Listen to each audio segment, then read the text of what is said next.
ఓ చోట సోమరంలో పోటీ పెట్టారంట.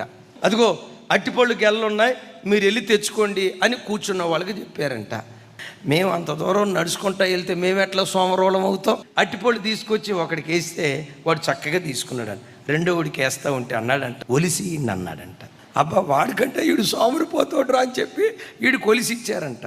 మూడోవుడి దగ్గరికి వెళ్ళేది, ఇదిగోరా తీసుకో అంటే మూడోవుడు అన్నాడంట, ఒలిసిస్తే కుదరదు, నోట్లో పెట్టను అన్నాడు. నాలుగోవుడి దగ్గరికి వెళ్ళి ఒలిసి నోట్లో పెట్టబోతుంటే అంటాడంట, నవిలి నోట్లో పెట్టను అన్నాడంట.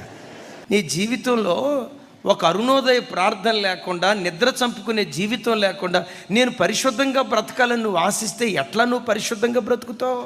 వారంలో నీ జీవితంలో ఒక్కరోజు కూడా ఉపవాసం లేకుండా, శరీరాన్ని నలగొట్టుకునే జీవితం నీకు లేకుండా, నేను ఆత్మీయురాలుగా మార్చబడాలయ్యా, నేను ఆత్మీయుడిగా మార్చబడాలయ్య అంటే సోమరిపోతాడు, ఆశపడతాడు, కానీ వాడికి ఏమీ దొరకదు అని వాక్యంలో రాసి